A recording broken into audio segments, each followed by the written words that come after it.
Why was she standing in the rain while they laughed under the canopy? Maybe that's the question she kept asking herself, though she'd never admit it out loud. Staff Sergeant Tess Ryland had learned a long time ago that silence carried farther than words. But still, there she was. Rain rolling off her cap, her boots sunk halfway in Carolina clay, watching 4 Ranger candidates, all younger, all louder, staying dry while she stood alone. They said to wait. "We'll handle it," one of them had joked, "the real snipers." She didn't argue. She stopped doing that years ago. The drizzle wasn't heavy, but it was cold enough to creep past her collar. The humidity made everything stick, her BDUs, her gloves, her thoughts. From 30 meters away, laughter carried easily. She didn't need to hear every word to know what they thought of her. You can always tell when you're the punchline. Tess looked down at her rifle case, Black Pelican, scuffed from deployment, stickered with a faded 75th Ranger Regiment patch. Inside that case lay more proof of who she was than any words could say. But words were what they respected, or at least words spoken in a deeper voice. She checked her watch. 700 hours sharp. She'd been early as always. They'd been late as usual. The clouds hung low over Fort Trenton's range complex, wind shifting between the trees like it couldn't decide which direction to hurt most. To her right, a line of old firing berms stretched out across red mud and puddled water. Beyond that, targets waiting, motionless, faceless. To the fore under the shed, she was nobody. Just a diversity hire, a checkbox. They didn't know that the radio on her hip was still live, transmitting everything to a nearby command post. A SEAL team training officer, 20 miles north, was listening. He hadn't spoken yet, he was just listening. But Tess didn't know that part, not yet. She adjusted her cap, exhaled slow, and told herself what her father used to say on the ranch. If they won't believe it, show them. She'd grown up in eastern Montana, where winters didn't end, they just paused for breath, where wind carved the hills until they looked like ghosts lying under the snow. Her father had been a Marine Scout sniper from the Gulf War. Tough man, not cruel. Quiet man, not cold. The kind who believed a person's worth came out of the barrel of what they could do, not what they said.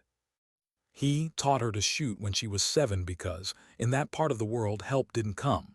You were the help. By 12, Tess could call wind at 400 meters by feel, just watching how the grass bent or how dust twisted off the dirt. She could smell a weather front coming before the sky even turned. Her father didn't praise her, he just made the shots harder. That's how she knew she was doing well. And maybe that's why she joined the Army at 18. Not for medals, not for a cause, but because she'd grown up in a world where precision meant survival. And the Rangers, they understood precision. At least that's what she'd thought. Tess had passed selection with scores that made instructors check the roster twice. Then she'd gone through sniper school, through special operations target interdiction course, through deployments most people didn't ask about. Afghanistan, Arden Valley, Sangra Province. Her rifle had ended lives, but it had saved more than anyone would ever know. She didn't talk about it, she didn't need to. But now, back at Fort Trenton, standing in the rain while 4 candidates mocked her, she felt something familiar tighten inside her chest. Not anger, not even pride. Just that quiet weight you feel when you've been through too much to bother defending yourself. Reese Halbrook was the first to speak, tall, loud, too confident. The kind of man who laughed just to hear himself sound like a leader. "You lost, Sergeant," he'd said earlier when she'd walked up. "This ranges for final sniper evals." "I know," Tess had replied evenly. "You're on my roster." He'd blinked, half smirking, thinking she was joking. Mason Toran, another candidate, stocky, cynical, had shaken his head. "Right, sure. The instructor's running late. You can wait in the truck if you want." She ignored that one too. When she told them she was the instructor, the silence had been sharp. Then Mason muttered, "Figures. Standards are slipping." Only one of them, a quiet private named Tyler Grange, had looked uncertain. The fourth, Corporal Nolan Cross, hadn't said a word. He just watched her like a man reading a problem he wasn't sure he wanted to solve. Now they were laughing again, and she was waiting. The evaluation was supposed to start 15 minutes ago. She could have ordered them into formation. She could have written them up. But Tess wasn't there to win an argument. She was there to measure competence. And she already knew the measurement. When the laughter finally faded, she spoke. Targets are set at 6, 8, and 1,000 meters. You'll have 5 minutes to read wind and engage.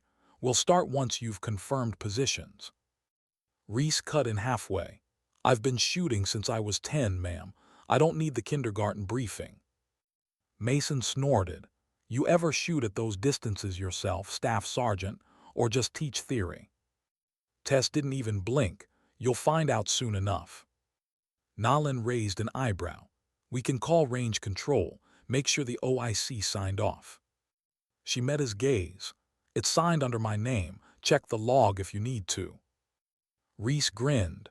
Then prove it. Take the first run. If you can make the 1,000-meter shot, we'll listen. Tess nodded once. Fine, set your targets. They hesitated. Maybe they didn't expect her to call the bluff. Rain thickened again, pattering against steel plates as they trudged out into the mud to hang fresh silhouettes. Tess walked back to her truck, unlocked the case, and opened it. Inside lay her M2010 enhanced sniper rifle, the same rifle she'd carried overseas, cleaned until it looked ceremonial, though it was anything but. Matte finish, custom torque on the scope rings, bipod balanced like a thought. She assembled it in silence. Each piece clicked into place with the rhythm of memory. Scope aligned, bolt tested, magazine loaded. She'd done it thousands of times before, but something about the ritual always steadied her. Her mind drifted back to Sangra Province, the hill overlooking that nameless Afghan village. The night she'd taken a shot at 130 meters, saving 2 of her teammates when the machine gun opened up. She'd heard their breathing in her comms, heard their silence afterward. 8 seconds. That's how long her shot had bought them to escape. 8 seconds of survival, earned with one perfect pull. Now, as she wiped moisture off the lens, she felt that same quiet focus settle in. The sound of the rain, the smell of wet soil, the waiting eyes behind her, all of it blurred into background noise. She wasn't here to impress them. She was here to remind herself who she was. Tess laid flat behind the rifle, adjusted her bipod, checked her Kestrel 12-knot crosswind shifting every 10 seconds, temperature drop of 3 degrees. Distance, 1,000 meters. Elevation, 2.3 mils. Ready, Mason called mockingly from behind. She didn't answer, just exhaled. One breath, two. On the third, she squeezed. The rifle cracked, a clean sound, almost polite, the kind of shot you feel more than you hear. 1 second later, a faint metallic ping echoed through the drizzle, steel on steel. She cycled the bolt, chambered the next round, fired again, then again. 5 rounds. 5 hits. All center mass. 90 seconds total. She stood slowly, slung the rifle, and looked back. The laughter was gone. Mason's mouth hung slightly open. Reese blinked, his smirk melting into something unsure. Nolan stared at the target, then at her. Tyler, the youngest, looked like he wanted to ask a question but didn't know if he should. "Where'd you learn to shoot like that?" he finally asked. Tess wiped rain from her cheek. "Montana," she said, "then here, then downrange." That should have been the end of it, but then a crackle from her radio. "Tess Ryland, this is Captain Carraway. You copy?" The voice was calm, controlled, familiar. She pressed transmit. "Copy, sir, go ahead." "Are you still on Fort Trenton Range Complex?" "Affirmative." Pause, then, "We've got a problem." The 4 candidates froze, listening. Tess turned slightly, focusing on the radio. 20 miles north, the voice continued. "Training Site Bravo 3.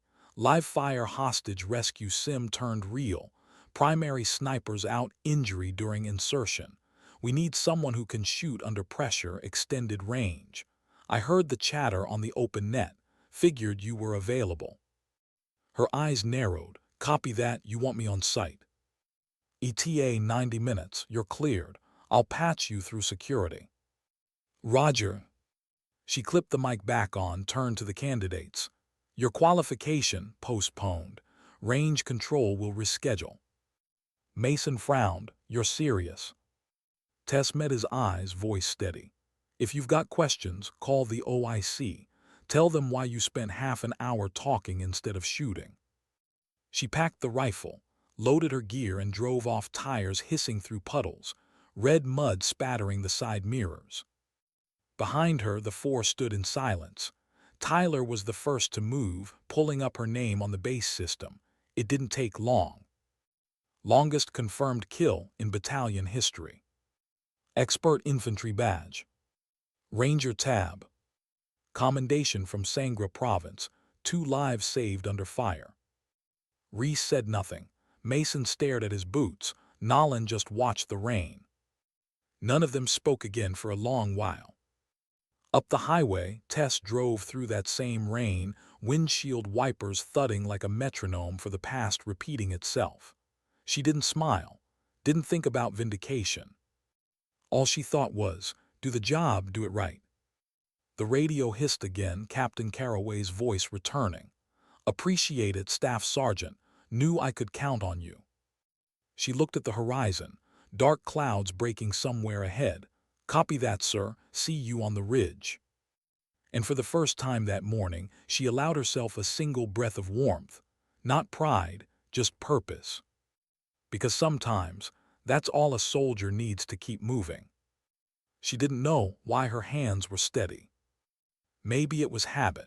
Or maybe, when you've already been through worse, the body just remembers what calm feels like. The rain followed her north. The road to Bravo 3 cut through rolling pines and broken asphalt, a 2-lane stretch lined with warning signs, restricted area, no unauthorized entry. Each mile marker pulled her farther from Fort Trenton and closer to something she hadn't expected, purpose, unplanned, sudden. The kind that found you instead of the other way around. The radio on the dash hissed. Ryland confirmed status. 10 minutes out, she answered. Copy that, range security is prepped. I'll meet you at the gate. Captain Devlin Caraway, SEAL Team 3. She remembered the voice, same one that had cut through chaos in Arden Valley 2 years ago, calm under fire. He'd led a platoon through a night mission that went sideways fast, and Tess had been the one covering their extraction from a ridge no one else wanted. She hadn't seen him since. Now he was calling again. She passed the final checkpoint and rolled to a stop at a steel gate where 2 armed guards waited under floodlights. They scanned her credentials, nodded once and motioned her through. The compound was quiet except for the hum of generators and the echo of distant thunder. Inside, it smelled like wet canvas, gun oil and mud, familiar, grounding scents. Caraway was waiting near the ops tent, hood pulled back, rain dripping from his gear. He looked older, lines around the eyes, silver at the temples, but his posture hadn't changed. Straight spine, easy confidence. Tess Ryland, he said, almost smiling. Didn't think I'd see you back here. Didn't plan on it, she replied. He gestured toward the tent. Let's brief you quick. Inside, the light was low, maps spread across folding tables, radio chatter faint in the background. A handful of operators moved quietly, checking weapons, syncing comms. Their movements were deliberate, men who'd done this too many times to waste emotion. Caraway leaned over the map. Live fire scenario turned semi-real. Training hostages, role-player hostiles, but the rules of engagement are full spectrum. You're Overwatch, high ridge on the western perimeter. You'll have wind from the south at 11 knots, targets between 400 and 900 meters. Tess studied the topography, elevation difference. 40 meters above the compound. You'll have clean sightlines over sectors Alpha through Delta. Primary snipers down. Rolled an ankle on insertion. Can't stabilize a scope, he's pissed. A faint grin. You're tagged in. She nodded, understood. Caraway's tone softened. You sure you're good for this? Last-minute tasking, bad weather, no warm-up. I don't need warm-up, she said quietly. Just coordinates. He chuckled once, more respect than amusement, and handed her a grid sheet. You'll check in every 30 minutes unless contact's hot. We go live at 1800. Tess checked her watch. 17:15. Enough time to breathe, maybe eat, maybe think. But she didn't want to think. Thinking made room for memories, and memories could pull the trigger for you if you weren't careful. She stepped outside, the rain easing to mist. The ridge loomed west, a thin line of trees and rock half shrouded in fog. She slung her pack, rifle case over shoulder and started walking. No convoy, no escort, just boots on wet dirt. Halfway up, the world fell quiet except for her own breathing and the distant thud of rotor blades from a medevac far away. She paused once, looking back at the compound, small lights blinking in the dusk, figures moving like shadows below. It felt like standing on the edge of something familiar and foreign all at once. She reached the crest, unpacked her rifle and began setting up. Range finder, spotting scope, wind meter. She moved like she was tracing a ritual. Every motion had weight, every adjustment a memory of the times it had mattered most. She lay prone, adjusted her cheek weld and scanned the valley. Sector Alpha warehouse. Sector Bravo vehicles. Sector Charlie, two-story structure, simulated hostage room. Sector Delta, North Gate. All quiet. Caraway's voice came through comms. Overwatch, this is Ground 1. Comms check. Solid copy, Ground 1. Roger that, mission start in 10. Tess exhaled. Her fingers brushed the trigger guard, light, deliberate. She thought about the 4 candidates back at Fort Trenton, probably still standing in the rain, wondering who she really was. She thought about the years she'd spent trying not to care who believed her. And for a moment, she did something she rarely allowed. She wondered what her father would have said if he could see her now. Probably nothing. Just that same nod he used to give when she made the impossible shot, approval without words, the kind that meant more than medals ever could. Ground 1 to Overwatch, Caraway's voice snapped her back. Movement in Bravo sector. Sim hostiles prepping vehicles. You're cleared to engage when they breach the outer perimeter. Copy that. Through her scope, the world shrank into crosshairs and breath. The drizzle shimmered in the last of the daylight, thin lines of silver crossing the field. She watched silhouettes move between crates, training targets, but each step, each gesture looked real. That was the point. Stress inoculation. You don't know which ones are blanks until they shoot back. The first figure broke cover. Tess steadied her breathing. Wind call 1.3 mils left. Squeeze. Impact, steel rang faint and distant. Second target, slight drift in wind. Adjust. Fire. Another ring. Caraway's voice. Good hits, Overwatch, continue pattern. For 2 hours she worked the rifle like an extension of her pulse. 11 targets, distances from 510 to 880 meters. Every shot measured, timed, deliberate. She corrected for mirage, for gusts, for fatigue creeping up her arms. She called adjustments aloud, small words to keep her rhythm. At 1930, the last silhouette dropped. Mission complete, Caraway said, relief threading his tone. All sectors clear, no compromise. Tess rolled onto her back, staring up at a sky bruised with twilight. The rain had stopped. Her body felt heavier now, the kind of exhaustion that doesn't come from effort but from letting the effort end. She closed her eyes, listening to the quiet. Caraway's footsteps approached. Knew you still had it, he said, crouching beside her. She smiled faintly. You never asked if I lost it. Didn't have to. You don't strike me as the type to forget." He offered a hand. She took it, stood, slung her rifle. For a moment neither spoke.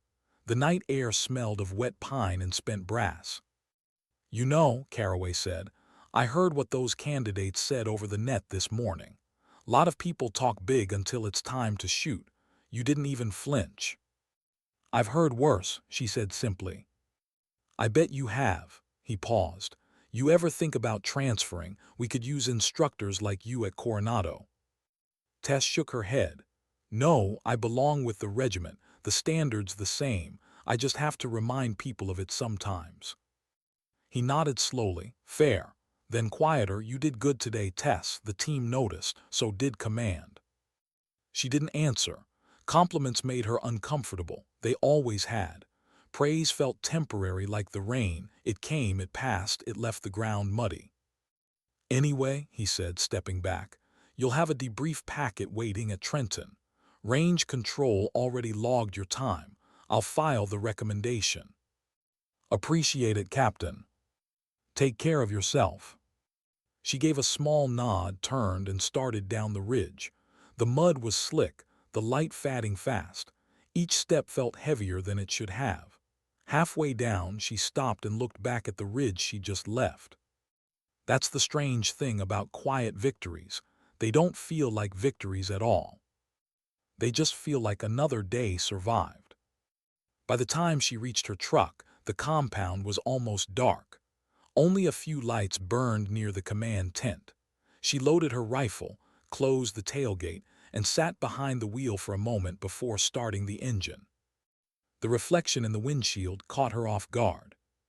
For a heartbeat, she saw not herself but her younger reflection. The girl with wind-burned cheeks, standing beside her father in the Montana cold, learning how to breathe between shots. She remembered him saying, "The bullet doesn't lie, Tess. It tells the truth about who you are." She whispered now, almost to herself, "Then maybe I'm still telling the truth." The road back to Fort Trenton was empty. No traffic, no radio chatter, just the hum of tires over wet pavement. When she arrived at base near midnight, Range Control had already sent a message. The 4 Ranger candidates had requested to reschedule their evaluation and had specifically asked for Staff Sergeant Ryland to run it. Tess read it twice, expression unreadable. Then she powered off the terminal and set her gear down in the corner of her quarters. She didn't celebrate, didn't text anyone, didn't even smile. She just sat on the edge of the bunk, unzipped her boots, and let the silence settle. Outside, the storm was gone. Only the smell of rain remained, clean, heavy, like a reset. She thought about the way Mason's voice had cracked when he'd realized she wasn't bluffing. About Reese's smirk vanishing. About Tyler's uncertain question. About Nolan's quiet stare, the only one that seemed to carry something close to respect. Maybe they'd learned something, maybe not, but that wasn't her concern anymore. You can't force people to believe. You can only keep doing the work until the truth becomes undeniable. She leaned back against the wall, eyes half closed, listening to the faint hum of the barracks HVAC. Her hands were still. No tremor, no adrenaline, just calm. The same kind she'd felt at 1,000 meters when the world shrank to breath and timing and trust. That's when she realized what kept her steady. It wasn't habit. It was purpose. And purpose, she thought, doesn't fade when people doubt you. It sharpens. She reached for the rifle leaning against the wall, ran a cloth over the barrel and whispered, "Stay sharp." The words were soft, but in them was a lifetime of grit, patience, and something quieter than pride, dignity. Because sometimes dignity doesn't speak. It simply acts. She could feel the silence before she heard it. It was that heavy, charged kind of quiet that follows a rumor, the kind that fills a room before anyone speaks. When Tess Ryland walked into the range complex the next morning, that silence was waiting for her. Not hostile, not mocking, just different. The rain had stopped sometime before dawn, leaving the Carolina air thick with humidity and the smell of wet soil. Sunlight bled through a layer of mist, turning the firing lanes into a mirror of the sky. It looked almost peaceful. Almost. Her boots left shallow prints across the clay as she carried her rifle case toward the platform. Range Control had already sent the new roster, 4 names. The same 4. Reese Halbrook, Mason Torin, Nolan Cross, Tyler Grahn. She'd read the request twice before signing off on it. A formal apology from Mason, a shorter one from Reese, almost clinical. Nolan's note had been longer, handwritten. I was wrong, Staff Sergeant. I'd like another chance to learn the right way. Tess hadn't replied. She didn't need to. She'd let the range speak for her. Now, as she approached, the 4 men were already there, standing in a loose line beside the benches. They looked different than before. Not humbled exactly, just quieter. Like the storm had taken something from them too. Reese nodded stiffly when she passed. Mason said nothing. Tyler gave a small, respectful morning, ma'am. Nolan met her eyes and held them, a silent acknowledgement that wasn't apology or excuse, just truth accepted. Tess set her gear down and looked across the lanes. Targets are reset. 6, 8, and 1,000 meters, she said, voice level. We'll start when you're ready. No one argued this time. They just moved efficiently, like soldiers. The metallic clatter of bipods hitting benches broke the quiet. Magazines locked. Bolts cycled. Tess checked each position, not because she doubted them, but because standards didn't relax with feelings. She moved down the line, correcting postures, adjusting sightlines, calling out details only someone who lived behind a scope would notice. Check your level, Mason. You're canting right. Yes, ma'am. Reese, lighten your shoulder pressure. You're torquing the stock. Copy. Tyler, good sight picture. Keep that discipline. Thank you, ma'am. Nolan, breathe with the wind, not against it. Let it tell you when. Yes, Staff Sergeant. The words came crisp, automatic. The range felt different now, not like a contest, but like a lesson, one they'd chosen to learn the hard way. Tess watched them settle behind their rifles. The sun burned higher, breaking the fog. Heat shimmered above the clay berms, distorting the targets in waves. It wasn't easy shooting. That was the point. She knelt beside them, scanning the field through her binoculars. 600 first. Engage when ready. 4 rifles cracked almost in unison, sharp, staggered echoes rolling down range. A second later, 4 dull pings replied from the steel silhouettes. Tess allowed herself a quiet nod. Good, adjust for 800. Mason's first round missed. Reese's hit low. Tyler struck dead center. Nolan's first shot clipped the edge, not perfect but disciplined. They adjusted, fired again. The results tightened. Misses turned into strikes. Hesitation turned into rhythm. By the time they reached the 1,000-meter line, no one spoke. The only sounds were breathing, triggers, the bolt's metallic whisper, and the distant ring of proof. When the last shot fell silent, Tess stood, lowered her binoculars, and said simply, "Clear your weapons." They did. She walked forward, checking safety flags, inspecting chambers. Everything was in order. No shortcuts, no sloppiness. Then she stepped back, folded her arms, and looked at them, really looked. "You all passed," she said. The relief was visible but contained. Reese exhaled quietly. Mason's jaw unclenched. Tyler smiled but kept it professional. Nolan just nodded once, like the words confirmed something he'd already known deep down. But Tess wasn't finished. "Before we wrap," she said, voice steady, "I want to say something."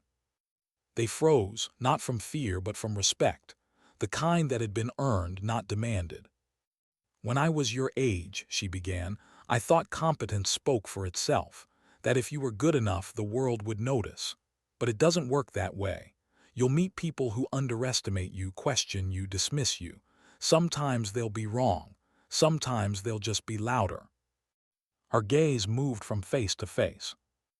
"And when that happens, you have a choice. You can shout back, or you can do your job so well that the noise dies on its own." She let the words sit for a moment. I don't care who you are, your background, your accent, your rank. The standard doesn't care either.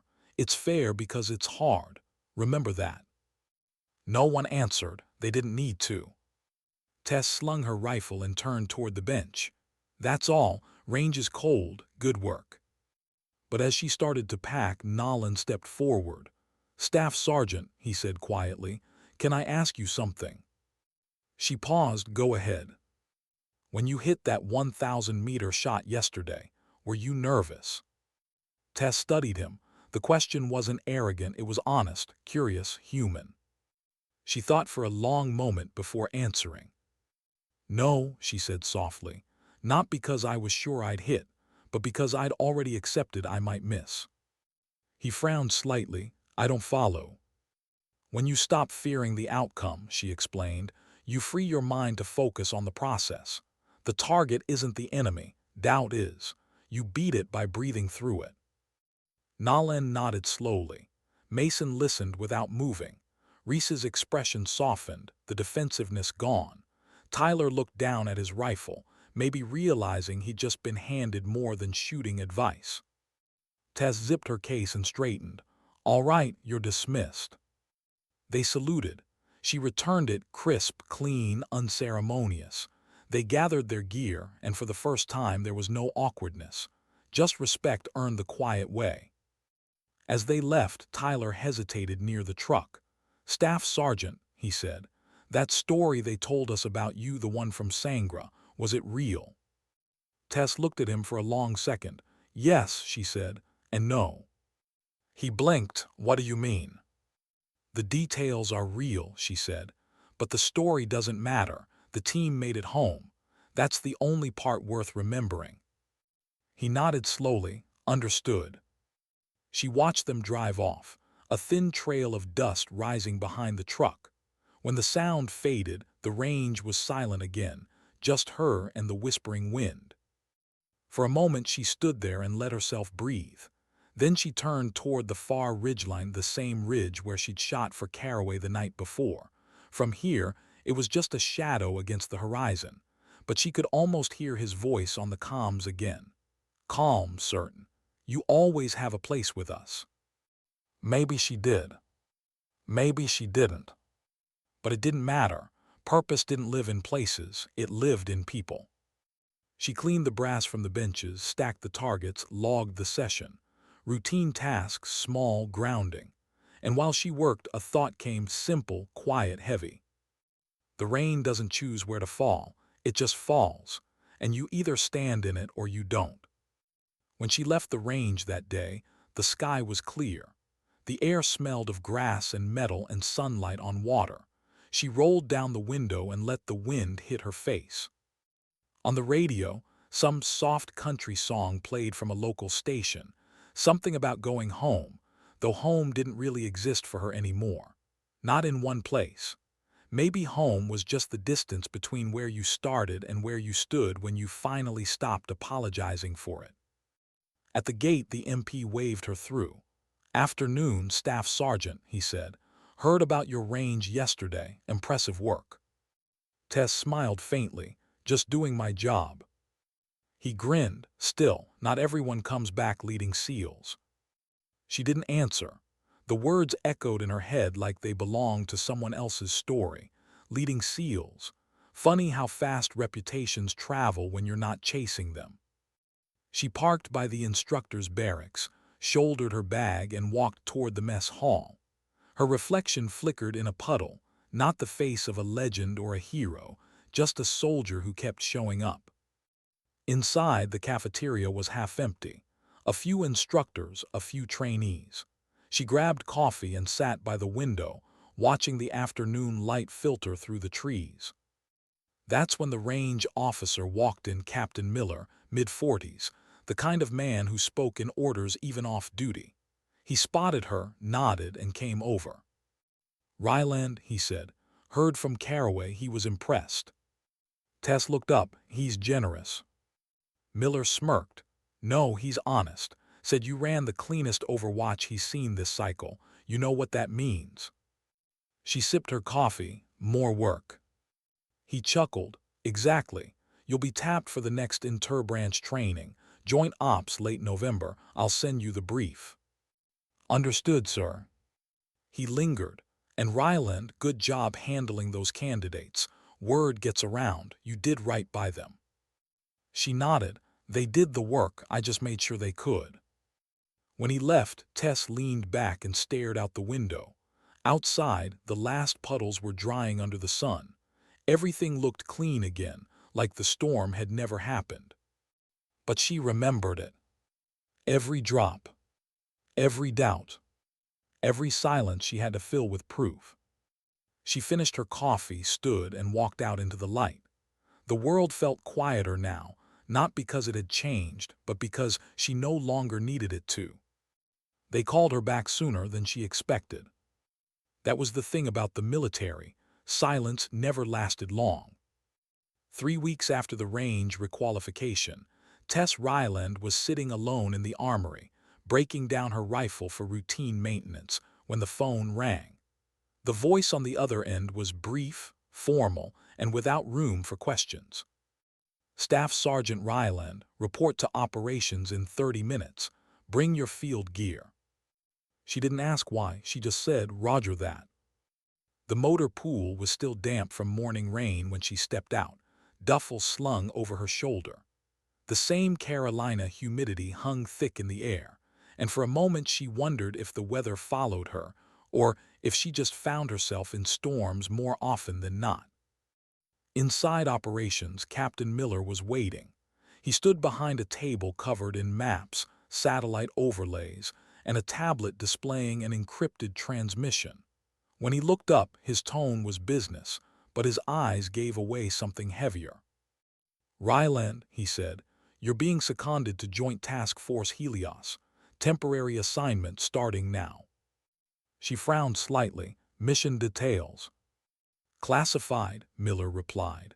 For now, know this, it's a joint Ranger SEAL exercise, but there's a live component. You'll be acting as overwatch for a team led by Captain Devlin Carraway.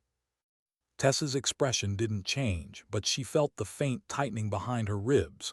Same Carraway from Bravo 3. Miller nodded. He requested you by name.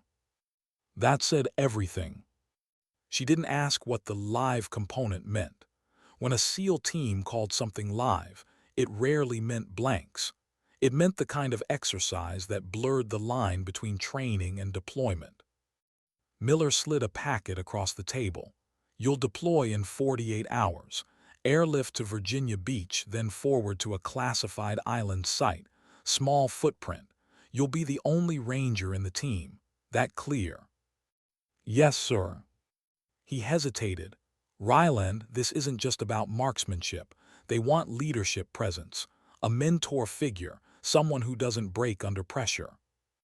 She understood what he meant. Not someone who talked resilience. Someone who was it. Yes, sir, she said again. Good, dismissed. As she walked out, she could feel the stares. Not hostile, just curious. Soldiers noticed when one of their own got tapped by SEAL Command, especially her.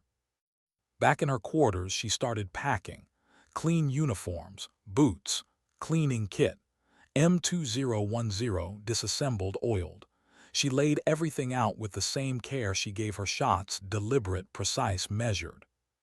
She paused once, holding her father's old field knife, dull-edged, scarred, handle worn smooth from years of use. She carried it through every deployment, not for combat, for memory. When she slid it into her pack, she caught her reflection in the window. The eyes staring back were calm, but behind them was a question she hadn't asked in years. Why me again? The answer came quietly, unspoken. Because when things go wrong, they always call the ones who don't flinch. 2 days later, the C-130 lifted off before dawn. The flight was quiet, just her gear, and the muted roar of the engines. Through the porthole window, the sky turned from indigo to gold. She thought about the last few months, the range, the candidates, the lesson that dignity didn't need an audience. And she wondered if that lesson would hold when the stakes changed again. They landed near Virginia Beach mid-morning. She transferred to a transport truck that wound through dense pines to a fenced compound near the coast, a naval training annex she'd never seen before. Caraway was waiting by the hangar when she stepped out. He looked the same, squared shoulders, sun-creased face, and that calm intensity that made even silence feel like part of the briefing. "Ryland," he said, shaking her hand firmly, "glad you came." "I was ordered," she replied with a faint half-smile. "Same thing." He led her inside the hangar. The place smelled of jet fuel and salt air. SEALs moved like ghosts between gear tables, checking radios, weapons, flight vests. The kind of men who didn't need to be told twice what to do. Caraway pointed to a table near the center. "Your kit," laid out. "Same rifle profile, but we've upgraded optics, Night Force ATACR variable zoom. You'll like it." Tess inspected it briefly. "I usually don't like surprises." "Then this one's the exception," he said. He tapped the map spread across the table. "Here's the outline. We're running Operation Cinder Drift, a simulated HVT extraction from an island off the Atlantic Test Range. Real terrain, real weather, partial live fire. The difference is, we're integrating new Overwatch protocols. You'll coordinate fire control with our spotter team while we breach and clear. No blanks this time, just low-yield simunition and live Overwatch verification." She raised an eyebrow. "Live Overwatch on a training run?" Caraway nodded. "Command wants realism. There's also another element." He paused, lowering his voice. "Two of the role players aren't actors. They're foreign exchange trainees from a partner nation. Different doctrine, different mindset. We've had issues before, unsafe exposure during drills. I need eyes I can trust on the ridge. If they break discipline, I want someone who won't hesitate to call it or stop it." Tess nodded slowly. "Understood." He studied her for a moment. "You good with that?" "Always." "Good," he said, clapping her shoulder once. "Briefing at 1900. You'll deploy with me and the team at 2200. He started to turn away, then hesitated. "And Ryland, it's good to have you here. You've got people talking in a good way." "People always talk," she said quietly. "Doesn't change the wind." He smiled at that, still quoting Montana. "Still works," she replied. That night, under red lights in the hangar, the team gathered for the mission brief. Tess sat near the rear, listening. The SEALs went over their ingress plan, communications setup, and exfil contingencies. The entire exercise would be recorded for evaluation. One mistake could end careers, even lives. The senior petty officer, a weathered man named Ortiz, nodded toward Tess midway through. "Ma'am, we heard about your record shot at Trenton. Hell of a story." Tess didn't look up from her notes. "Then you already know how little stories matter in the field." The room went quiet for a second, then Ortiz grinned. "Fair enough." When the brief ended, Caraway addressed them all. "We hit the island at 2300. No theatrics. We're testing precision under stress. Nobody gets sloppy, nobody plays hero. Ryland's our Overwatch lead. Treat her calls like they're mine." Every man in the room nodded. No hesitation. That was respect, not for reputation, but for proof already earned.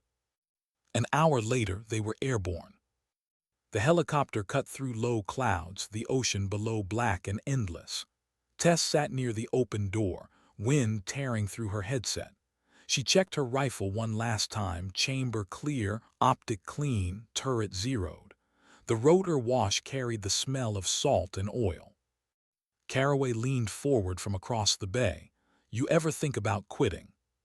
She smirked slightly. "Every time I unpack my gear." "And yet you're always packed again." "Guess I haven't learned how to stop." He nodded. "That's not a weakness." "No," she said quietly, "it's a habit." When they landed, the night swallowed them whole. The island was barely a speck of rock and brush, dotted with mock structures and dim perimeter lights. Wind came hard from the east, 15 knots, unpredictable. Tess split from the main group and hiked toward the ridge line, guided by a single infrared strobe. The mud sucked at her boots. Each step felt like walking into a memory. Halfway up, she stopped, catching her breath. Below, the SEAL team moved through the trees, shadows among shadows. She adjusted her earpiece, checking in. "Overwatch in position," she whispered. Caraway's reply came low. "Copy. Mission start in 5." Tess dropped prone, adjusted her bipod, and looked through the scope. The compound lay ahead, 4 buildings, one central, surrounded by faint light. Inside those walls were role players, objectives, and the unknown. She breathed once, twice, 3 times. Then the radio clicked. "Ground team moving," Caraway said. The night came alive with muffled movement, radio clicks, and the faint rustle of gear. Tess tracked them through her scope, crosshairs sweeping like a heartbeat. And that's when she saw it. Movement in the wrong sector. 2 silhouettes near the south wall, weapons drawn, out of sync with the plan. Not SEALs, the partner trainees. She could tell by posture, sloppy, reactive. They were in the line of fire. "Ground 1, this is Overwatch," she said quickly. "Be advised, 2 hostiles out of position, south wall, 20 meters left of breach." Static, then Caraway's voice. "Copy, we've got eyes, adjusting route." Tess exhaled, but the figures didn't stop moving. They were cutting toward Caraway's flank, oblivious. It wasn't malice. It was panic. The kind that kills fast. "Overwatch," Caraway said again. "Hold fire, they're friendlies." She hesitated, watching through the scope as one trainee raised his weapon at a shadow, Caraway's shadow. For a split second, everything froze. And then training took over. One breath. One squeeze. The round snapped through the night, a clean, surgical sound. The trainee's rifle spun from his hands as he dropped backward, unhurt but stunned, paint marking his vest from the simunition. Caraway's voice burst through comms. "God damn it, nice save. You just stopped a blue-on-blue." Tess didn't respond. She just exhaled, slow and steady. The rest of the mission ran flawlessly. By 100, all objectives cleared, all role players secured. No injuries. The evaluation board would call it a success. But Tess didn't feel victory, only that familiar emptiness after focus fades. When she reached the landing zone, Caraway met her with a look that said more than words. "You saved one of my men tonight," he said quietly, "even if he doesn't know it."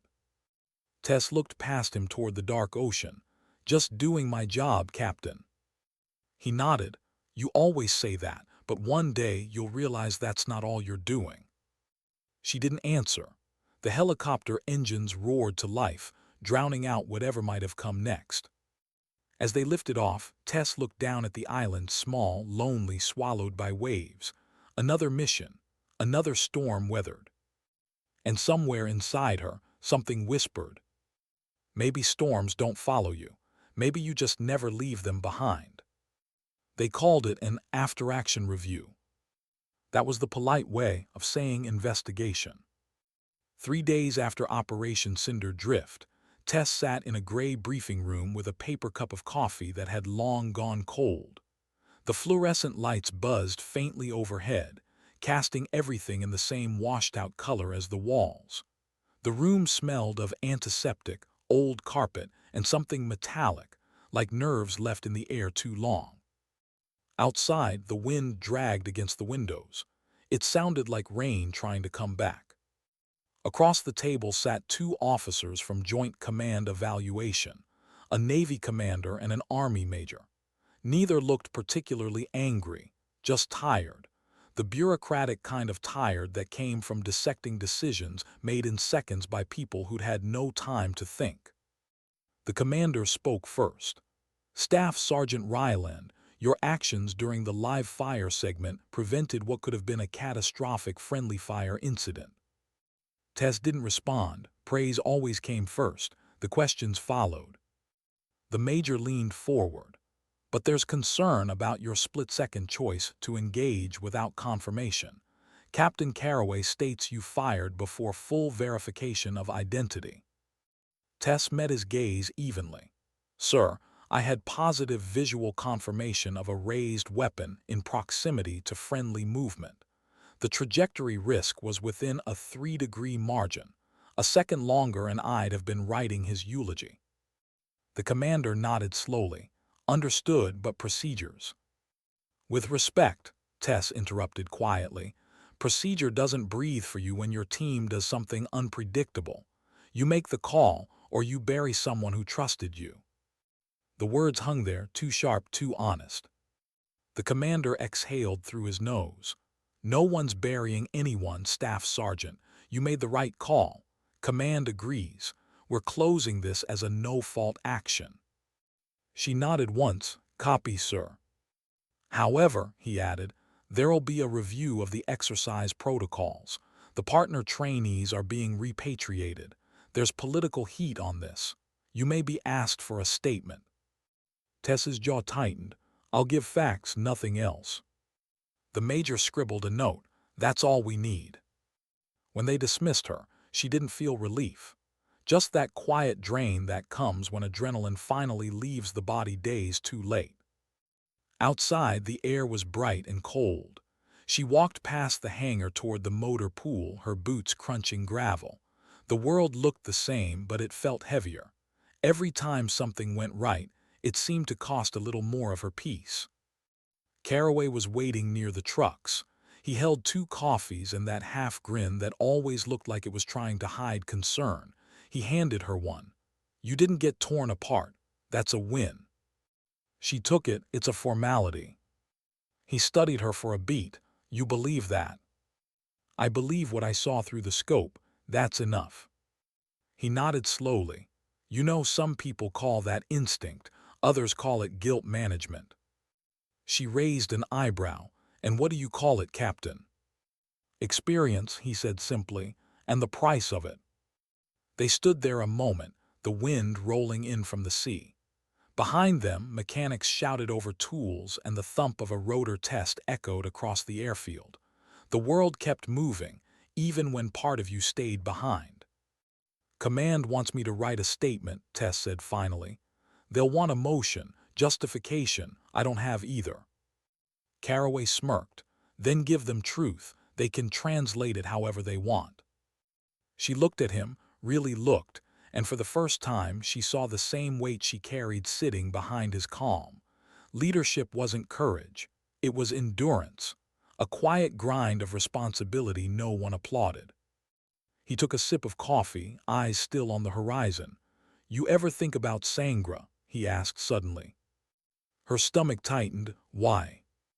I read your file, he said. After Bravo 3, I wanted to know who I was asking for. 2 saved lives, 1 confirmed kill under fire. You never wrote the after-action yourself. Your team lead did. Any reason for that? Tess looked away. The wind caught her hair, whipped it across her face. There's what happened, she said finally, and there's what the Army wanted on paper. Sometimes they're the same, sometimes they're not. Caraway didn't push, he just nodded, fair enough. But the question stuck with her long after he left. That night Tess couldn't sleep. The barracks were quiet, just the hum of air vents and the faint echo of the sea beyond the fence line. She sat at her desk, the small reading light throwing a pale circle on the wood. Her rifle rested beside her, cleaned, perfect, silent. She reached into her duffel and pulled out a folded envelope, old, creased, edges worn soft. It was a letter from years ago, addressed in faded ink, from Dad. She unfolded it carefully, the paper fragile as memory. Tess, you'll have days where you'll question why you stay. When you do, remember, the trigger doesn't just fire bullets, it fires decisions, and every one of them writes who you are. Don't chase pride, chase precision. Pride fades, precision stays. She read it twice, the words blurring. Her father had written that before she deployed to Sangra. He'd been right, precision stayed, but so did the ghosts that came with it. She closed the letter, slid it back into the duffel, and leaned against the wall. Outside, a storm was building over the coast. The wind moaned against the siding, rain starting to tap the window again. It was always rain. She shut her eyes, and Sangra came back in fragments. Night vision green. A ridge line. Her spotter whispering corrections. The crack of a machine gun from below. Screams. Then silence. She remembered her breath, the way it trembled right before the shot. The memory never faded. It never would. The machine gunner had been a kid, maybe 19. She'd seen his face for half a second through the scope before she fired. She told herself it was him or her team. She told herself it was necessary. It had been. But necessary didn't mean easy. She opened her eyes and exhaled slowly. You didn't make peace with the past. You learned to stop letting it own you. The next morning she was on the range again, alone. Fog clung low to the ground, muting sound, turning the world small and still. She set up at 800 meters and began shooting, slow and methodical. Each shot echoed back like a heartbeat. One after another. Bolt, breath, trigger. Repetition until thought vanished. Somewhere behind her, boots crunched gravel. She didn't turn. Caraway's voice came from a distance. You train even when there's no mission. Especially when there's no mission, she said. He approached, stopping beside her. They're closing out Cinder Drift this week. Command's happy. You're cleared. Good, she said. Then I can go back to teaching. He hesitated. Actually, there's talk of something else. She glanced at him, meaning. They're building a cross-branch sniper leadership program, first of its kind. They want someone who's lived both sides, Army and Joint Ops, someone who can train precision and restraint. I gave them your name. Tess stared at him, expression unreadable. You trying to retire me to a classroom? He chuckled. It's not a classroom, it's a legacy. She didn't respond right away. Legacy wasn't a word she trusted. Legacy was for people who had time to admire what they'd built. She wasn't sure she ever would. I'll think about it, she said finally. Do, he replied. You'd be good for it. When he left, she turned back to the scope. The target downrange blurred, shimmered in the heat mirage. She adjusted focus until it came clear again, a steel silhouette standing alone. She whispered under her breath, still sharp. The next shot split the silence clean. Later that week, an email came through official channels confirming the offer. Joint Sniper Leadership Course, Advisory Position, Staff Sergeant Tess Ryland. Attached was a note from Captain Miller. Your record speaks louder than anything I could write, except if you're ready to teach what you've lived. She stared at the screen for a long time. Then she typed her reply. Accepting assignment. Ryland. When she hit send, something in her chest eased, not relief, not pride. Something quieter, like a knot loosening after years of being tied too tight. She stepped outside, the air clear after days of rain.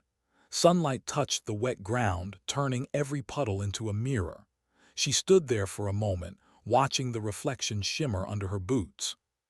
For the first time in a long time, she didn't feel like she was standing in the storm. She felt like she'd walked through it. And maybe that was the point. Maybe dignity wasn't about never being doubted or questioned or judged. Maybe it was about showing up again anyway. Still sharp, still silent, still steady. As she walked back toward the armory, a thought flickered, a memory of her father's voice on a winter morning in Montana, rifle smoke hanging in the cold. Precision isn't about killing, Tess. It's about clarity. The moment before you pull the trigger, what you see, what you choose, that's who you are. She smiled faintly. Yeah, Dad, she murmured, still learning that. The base intercom crackled overhead, calling another training rotation to the range. Voices echoed in the distance, young, eager, unaware of how much they didn't know yet. Soon, some of them would learn under her watch. She'd teach them the way her father taught her, quietly, without praise, just harder shots one after another until respect replaced assumption. Because sometimes the loudest thing a person can say is nothing at all. They said the program would be simple, but nothing that starts with the word joint ever is. 3 months after accepting the assignment, Staff Sergeant Tess Ryland stood at the edge of a new range, not Fort Trenton this time, but the Joint Sniper Leadership Facility in Quantico. A clean slate carved out of red Virginia clay. Fresh targets, new faces, same gravity. She could feel the eyes on her, 30 students, mixed from Army Rangers, Marine Recon, Navy SEALs, and even a few Air Force Special Tactics operators. Every one of them thought they'd seen enough to know the rules. None of them knew how much the rules cost. The morning air was heavy with dew. Sunlight caught the mist over the tree line, turning it to gold. Tess adjusted the brim of her cap and looked over the crowd. "Welcome to the program," she said. "You were sent here because someone thinks you're ready to lead shooters, not just be one. They're half right. You're ready to learn what leadership costs. That's different." Silence, the kind that meant they were still deciding what kind of instructor she'd be. She continued, "Here, accuracy isn't just math, it's judgment. You'll make shots that can save lives and you'll make calls that could end them. Either way, you'll live with both." Someone shifted uneasily. She saw it, a young Marine, maybe 21, standing too stiffly in formation. She remembered being that age once, proud, terrified, pretending it was confidence. "Don't worry," she said quietly. "You'll learn. The steel out there doesn't care who you are. It only tells the truth." She turned, gesturing to the range. "Set up for 600. Show me what your truth looks like." They broke formation and moved to their lanes. Tess watched them work, the same small mistakes she'd made once, the same overconfidence, the same hunger. She corrected posture, checked wind calls, and listened to the rhythm of shots echoing across the valley. By noon, her voice was hoarse, her patience sharp. But it wasn't anger, it was investment. Every student who came through her line deserved the standard she'd fought for. When the day ended, she stayed behind. Always did. She cleaned the range herself, collected brass, and wrote notes on each shooter. One name stood out. Private First Class James Calder, Army Ranger candidate. 20 years old, from Billings, Montana. Sharp, instinctive, undisciplined. Montana, that word caught her like a pebble in the boot. The next day, Calder arrived early. Too early. She found him already on the line, adjusting his rifle without clearance. "Morning, ma'am," he said quickly. "Didn't mean to jump ahead, just figured I'd get more time on scope." She studied him for a long moment. Tall, freckled, hair cut too close, the kind of eagerness that could either turn into brilliance or burn itself out fast. "Calder," she said, "Montana, right?" "Yes, ma'am, how'd you know?" "You shoot like someone who grew up where the wind never stops lying to you." He laughed nervously. "That's accurate."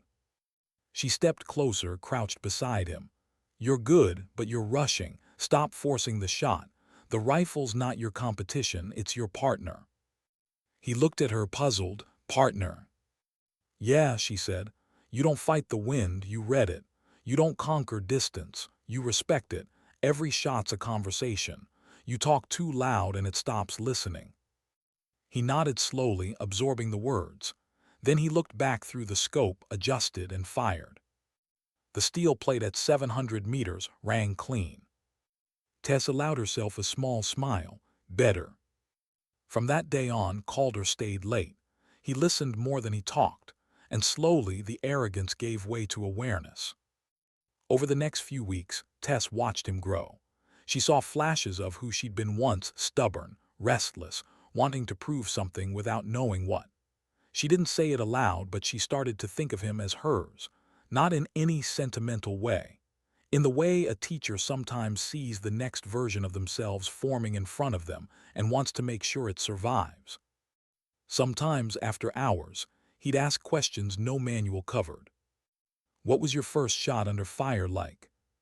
How do you know when you're ready? Were you ever scared?" She'd always answer honestly. "The first one never leaves you." You're never ready, you just stop waiting to be. And fear's not the enemy, hesitation is. He'd nod like he understood, even though she knew he couldn't yet. Understanding came later, sometimes too late. By mid-cycle, the class had bonded under her discipline. Even the Marines called her ma'am with quiet respect. The SEALs stopped testing her patience and started asking for corrections. The range felt balanced, steel, silence, and focus. Until the day everything went wrong. It was supposed to be a controlled exercise, paired fire, 800 meters alternating shots. Calder was partnered with a Marine sergeant named Rivera, solid shooter, good instincts. Tess was on the spotting platform, binoculars up, calling wind. The sun was high, mirage heavy, gusts unpredictable, the perfect day to test judgment. Shooter 1 fire. Ping. Clean hit. Shooter 2 fire. Silence. She frowned. Shooter 2 report. No reply. Then she saw movement through the scope, Rivera clutching his shoulder, rifle falling. Calder's face went pale, frozen behind the scope. Tess was already moving. Cease fire, range cold. She sprinted down the line, boots slamming mud, heart pounding in a way she hadn't felt since Sangra.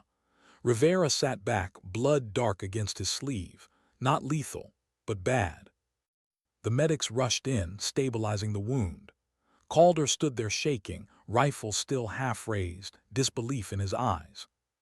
I didn't, he stammered. Ma'am, I swear I had the call. The mirage shifted. She grabbed the rifle, checked the dope. Wind call was good, elevation off by just enough, a split-second error. She looked at him, accident. He nodded, tears brimming. Yes, ma'am, I thought I had it. She exhaled. You thought wrong, but you'll remember it. The medevac took Rivera out within 20 minutes. Tess wrote the report herself. She could have framed it as equipment failure, a freak wind, bad data, but she didn't. She wrote it exactly as it happened. Shooter error under stress, misread conditions, result, non-fatal injury, corrective training advised. That night Calder came to her office, eyes red. They're going to send me home, aren't they? He asked. Tess looked up from her paperwork. Probably not, but they'll want you off the line for a while. He swallowed hard. I ruined everything. She shook her head. No, you made a mistake, and if you're smart, you'll learn faster than most ever will. You think I haven't missed before. His eyes widened. You. She leaned back. Once, Sangra Province. I corrected fast, but the first round went wide. It happens. You don't bury it, you study it, you get better. He hesitated. How do you live with that? You don't, she said softly. You carry it, so it never happens again. He nodded, jaw tight. I'll do better, ma'am. I know you will, she said, because you care enough to be broken about it. When he left, Tess sat alone, staring at the empty doorway. Something about the look in his eyes had reminded her of herself after Sangra, the same mix of guilt and resolve, the same quiet promise to do better, no matter how heavy it got. A week later, Rivera returned, arm still in a sling but smiling. Doc says I'll keep the arm. Guess your kid's not a killer after all. He's not my kid, Tess said. Rivera grinned. Sure, and that letter from the colonel on your desk isn't a commendation either. She smirked. Get out of my office, Sergeant. After he left, she picked up the letter, an official commendation for her leadership and rapid response during the incident. She set it down unread. Paper didn't mean much to her anymore. What mattered was what the range taught, the lessons that didn't fit on reports, the silence between shots, the judgment between orders, the cost between failures. A month later, Calder graduated the program with top marks. Rivera shook his good hand. Tess handed him his qualification patch herself. He looked at her with that same reverence young soldiers always had before the world tested them for real. I won't forget what you taught me, ma'am. She nodded. You will, she said quietly. For a while, then life will remind you again. He didn't know what she meant yet, but one day he would. That night, as the last echo of gunfire faded across the hills, Tess stood alone at the range, watching the sunset burn over the tree line. The air was still, clean. Maybe teaching wasn't about passing on knowledge. Maybe it was about preparing people to survive their own mistakes. She picked up a spent casing from the ground, rolled it between her fingers and whispered to no one, "You'll make your own storms, kid. Just don't drown in them." The wind carried the words away. And for the first time in years, Tess felt something close to peace. She woke to the knock no soldier ever wants. 3 short raps, firm, professional, final. Tess Ryland opened the door still half in uniform, fatigue jacket over a t-shirt. 2 MPs stood outside, rain dripping from their covers. Behind them, a lieutenant she didn't know held a folded envelope. "Staff Sergeant Ryland." She nodded. "I'm sorry, ma'am. We need to inform you. Private First Class James Calder was killed yesterday during a training accident at Fort Lewis." The words landed like a shot she hadn't braced for. Her body didn't move. Only the sound in the room changed, everything muffled, like her ears had filled with static. "What kind of accident?" she asked. "Vehicle rollover during a live fire movement. They're still investigating. His family's been notified. He listed you as secondary contact for mentorship correspondence. Command thought you should know." Tess took the envelope, thanked them, and closed the door. She sat on the edge of the bed, turning the envelope over once, twice. Her name was written in Calder's handwriting. The same handwriting she'd seen on his wind charts, neat but impatient. She opened it carefully.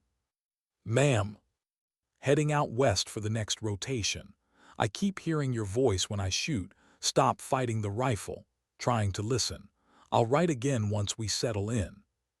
Thanks for teaching me that the shot isn't about pride. It's about being steady when it matters. Calder." The date was 3 days ago. She read it until the ink blurred. Outside, thunder rolled over Quantico.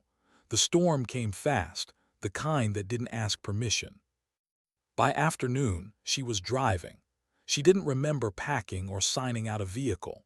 The rain hammered the windshield, the wipers beating like a metronome, marking the seconds between disbelief and the moment it starts to hurt. Fort Lewis was a full day's drive, but she needed the distance, needed motion. Stillness felt dangerous. She reached the outskirts by nightfall the next day. The memorial service was scheduled for the following morning. She didn't plan to speak, she just needed to see. The chapel was small, wooden, the kind that smelled like polish and old hymn books. Rows of uniforms filled the seats. Rivera was there, arm fully healed, hat in his hands. When he saw her, he nodded once, the kind of greeting that carried shared weight. At the front, a photo of Calder in dress blues. Young, certain. The chaplain spoke. Commanders gave statements. None of it sounded like the boy she'd taught to breathe between shots. When the service ended, people filed past her offering quiet condolences she barely heard. Rivera stayed back. "He talked about you, you know," he said softly. "Said you taught him more in 2 months than he learned his whole career." Tess swallowed. "Then I should have taught him longer." "Wasn't your fault," Rivera said. She nodded but didn't answer. After everyone left, she stayed behind. The rain outside softened to drizzle, tapping against the windows. She walked up to the photo, set her fingers against the frame. "You were supposed to have time," she whispered. "You were supposed to have more shots left." No answer, just the echo of rain on the roof. That night she didn't sleep. Instead, she drove north until the highway blurred into darkness. Somewhere past Tacoma, she pulled off onto a back road overlooking the Sound. The water below was black and endless, the air sharp with salt. She sat on the hood of the truck, the envelope in her pocket, the world too quiet around her. Her mind went back, years back to Sangra. The machine gunner. The flash of light. The silence after the shot. She told herself it was necessity, and it was. But now, looking out over the cold water, she realized necessity had never been the hard part. Living with what necessity demanded, that was the weight. She whispered into the dark, "Tell me, Dad, when does it stop taking pieces from you?" Only the wind answered, moving through the trees like a breath. By morning she was back on base, sitting in her office, staring at the training schedule she couldn't focus on. The command wanted her to take a week off. She said no. Routine was oxygen. Still, the silence inside her kept expanding. Every sound, footsteps, doors, range calls echoed in it. The next class arrived that Monday, 30 new faces, young, hungry, unscarred. Tess stood in front of them, voice steady, eyes unreadable. "Welcome to the Joint Sniper Leadership Program. You'll learn 3 things here: precision, patience, and consequence." She paused. "The first 2 are skills, the last one's a truth." They looked at her, waiting for instruction. None of them knew the storm still moving behind her calm. When the session ended, she lingered on the range long after the others left. The wind was sharp, shifting hard from the west.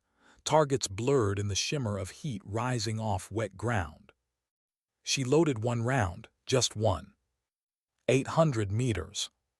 Crosswind 15 knots. The kind of shot Calder would have loved. She breathed once, twice, then pulled the trigger. Ping! Dead center. But it didn't feel like a victory. It felt like an answer to a question she hadn't wanted to ask. She lay there behind the rifle, the smell of powder fatting, and thought about what it all meant. Years of proving, teaching, surviving. And still, loss found its way in. Maybe this was what her father meant when he said the trigger fires decisions. Every one of them leaves a mark. Some you can clean, some stay. She sat up, brushed the dirt from her uniform, and looked downrange. The steel plate swung gently, catching the light. For the first time, she spoke aloud what she'd never said. "It's not the shot that haunts you, it's the echo." 2 weeks later, she received a call from Captain Carraway. "Ryland," he said, "heard about Calder, I'm sorry." She nodded, though he couldn't see it. "Thank you." "You holding up?" "Define up." He sighed quietly. "I know the look, you think it's on you." She said nothing. He continued, "You trained him right. You gave him what he needed to survive the job. The rest was chance," she finished. "I know doesn't make it lighter." "No," he said, "but you keep carrying it anyway. That's what makes you who you are." For a long time neither spoke. Then Carraway said, "I'm putting together a new advisory team. Real missions, humanitarian overwatch operations, non-combat, precision support. We could use someone who understands the human side of it." She hesitated. "I thought you said I belonged teaching." He chuckled softly. "Maybe you can do both, train them, then watch over them." Tess looked at the range outside her window, sunlight glinting off steel. "I'll think about it." "Do that," he said. "And Ryland, don't forget you've already earned the right to stop proving yourself." She smiled faintly. "Haven't figured out how yet." "Then start small," he said, and ended the call.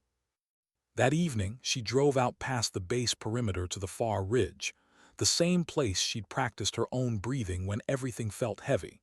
The air smelled of rain and pine. The horizon burned orange with the dying sun. She sat on the ground, knees drawn up, the envelope still in her pocket. She unfolded it one last time, reread the simple lines. "Thanks for teaching me that the shot isn't about pride.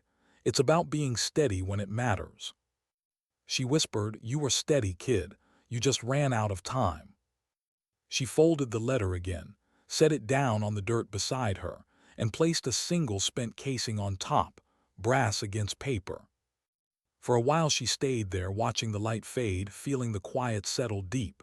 Not peace exactly, something smaller, humbler, acceptance maybe. When the first stars appeared, she stood, brushed off her uniform, and started walking back. Each step felt lighter than the last. Because somewhere between the shot you take and the one you never get the chance to, there's a truth you learn too late. It was never about proving you could hit the target. It was about who you became every time you aimed. The sea was calmer this time. No rotor wash, no gunfire, no countdowns. Just wind and salt and the low hum of a C-27 skimming beneath the clouds. Tess Ryland sat by the window, headset hanging loose around her neck, watching the world drift beneath her. It had been 6 months since Calder's accident. 6 months since she'd thought about walking away. But Devlin Carraway hadn't let her disappear. "Come with us," he'd said. "Different kind of mission.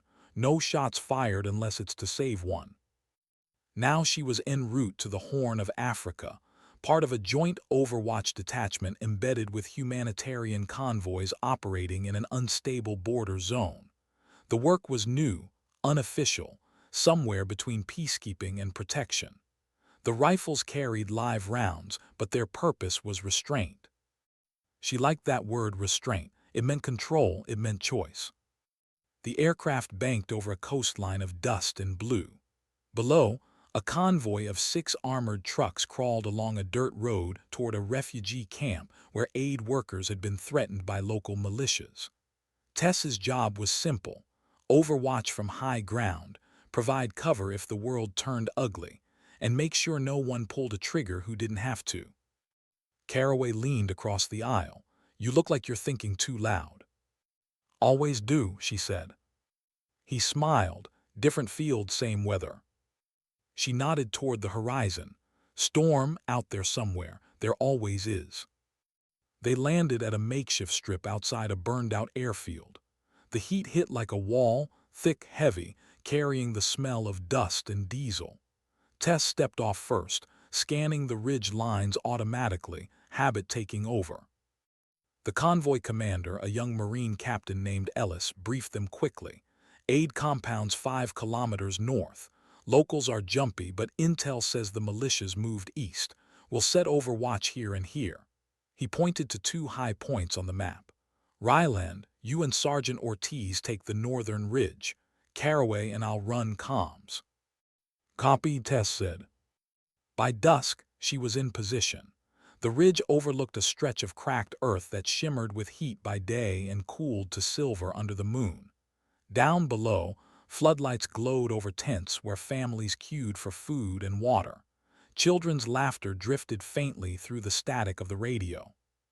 She adjusted her scope but didn't fire a single round, just watched, listened. For once the silence wasn't pressure, it was peace. Ortiz whispered, "Feels strange, doesn't it? Guarding instead of hunting." Tess smiled faintly, "Feels right." Hours passed. Wind shifted. The desert breathed. She felt the rhythm of it settle into her, the same patience she'd learned as a kid waiting on a deer blind in Montana, only now the stakes were mercy, not survival. Near midnight, a call crackled through comms. "Ground 1 to Overwatch, possible movement south of the perimeter. 3 contacts, unknown." Ortiz peered through his scope. "I've got them, no weapons visible." Tess adjusted focus. 3 figures on the hillside, men, thin, carrying sacks, moving slow, civilians. "Ground 1, confirm unarmed civilians likely displaced. Hold fire," she said. "Copy, Overwatch, holding." They watched as the figures stumbled toward the camp fence, guards meeting them, lowering rifles. The moment dissolved back into calm. Ortiz exhaled. "Used to be we'd end nights with casings everywhere. Now we end them with none," she said. "That's progress." He chuckled softly. "You really believe that?" She looked through the scope again. Children asleep under canvas, aid workers moving quietly between tents. "Yeah," she said, "I do." Morning came with wind and light. The convoy prepared to move again, relocating supplies inland. Tess packed her rifle, slung her gear, and took one last look at the valley. No bodies, no smoke, just life. Carraway approached as the trucks lined up. Mission logged clean, first in months without a single engagement. Commands impressed. Command should try sleeping out here before they celebrate, she said. He grinned, same old Ryland. She hesitated, then asked, you ever wonder if we change anything? He thought for a moment. Maybe not the world, but maybe we keep a few corners of it from collapsing. She nodded, that's enough. They loaded up, dust trailing behind the convoy as it moved out. That evening, they reached a small coastal outpost used for refuel and resupply. Tess walked along the shore after debrief, boots sinking in wet sand, the rifle slung loose over her shoulder. The sea stretched endless and patient. She stopped, watching waves collapse and rebuild. For years, her life had been recoil and control, action and correction. But here, the rhythm was different. No targets, no orders, just motion that never apologized for itself. Caraway joined her, hands in pockets. You thinking of staying on this detail? Maybe, she said. Feels like I'm finally using what I know for something that gives instead of takes. He nodded. Then stay. The team wants you permanent. They already call you Ghost Mother. She smirked. That's terrible. Yeah, he said, laughing, but it fits. They stood in silence a long time. Finally, she said, you ever get tired of carrying them, the ones you couldn't save? He stared out at the horizon. Every day, but I figure if I stop feeling it, that's when I've lost something important. She looked down at the sand, tracing a small line with her boot. Then I guess I'm still whole. Weeks passed. Missions blurred into rhythm. Every operation was a balance between calm and chaos, and every night Tess wrote a single line in her notebook before sleeping. Not reports, not details, just thoughts. Held fire today. Saved one convoy. Told a young medic not to apologize for crying. Still sharp. Each line felt like reclaiming something she'd lost in the noise of years. One night while the others slept, she sat alone under the canopy, the desert air cool around her. She pulled from her pocket the same brass casing she'd laid on Calder's letter months ago. It had tarnished slightly, the shine dulled by dust and handling. She set it on the table, beside her rifle bolt. Every shot tells a story, she murmured. This one tells that I stopped. She smiled faintly, closed her eyes, and listened to the wind move through the tents. Somewhere a radio played an old song, soft, half static, half melody. She let herself remember Montana, her father's voice, the lessons that had carried her through every storm. Precision isn't about killing, Tess. It's about clarity. She whispered back, got it now, Dad. At dawn, Caraway found her already awake, packing her gear. You heading out? He asked. Rotation, over. They're sending replacements. I'm taking a few weeks off. He nodded. You earned it. She zipped her pack, not sure what I'll do with it. Whatever you want, he said, for once. She laughed quietly. That's the hard part. They shook hands. He hesitated before letting go. Hey, Ryland, don't disappear completely. We still need people like you around. You've got plenty, she said. You just don't always see them until the storm hits. Then she turned and walked toward the waiting transport, sun flaring over the dunes behind her. Home looked different now. The ranch in Montana had long been sold, but she drove past it anyway. The fields were smaller, fences new. The hills still rolled the same way, though, the same sky, the same wind. She parked at the edge of the old property, stepped out, and felt the chill bite her skin. In the distance, a lone hawk circled high, riding thermals the way her father once taught her to read wind. She smiled, small and genuine. No parades, no salutes, just open sky. She pulled the brass casing from her pocket, placed it on a fence post, and left it there. A marker, maybe, or an offering. Then she looked out over the horizon and spoke softly, voice almost lost to the wind. I finally learned what the silence is for. She stood there until the light changed, until gold became gray and the first stars flickered on. Then she turned toward the truck. Somewhere far behind her, a storm was forming over the mountains, thunder faint, distant. She didn't hurry. She walked through worse. The camera of her story, if there'd been one, would pull back then. Wide shot, small figure in a vast landscape. The wind carrying her hair, her pace steady, her shadow long but unbent. Because that was who she'd become. Not the best shot, not the legend. Just the one who kept going. And as the horizon swallowed her, a final line rose like breath over the music. Sometimes dignity doesn't speak, it simply acts. Sometimes strength isn't loud, it's just steady.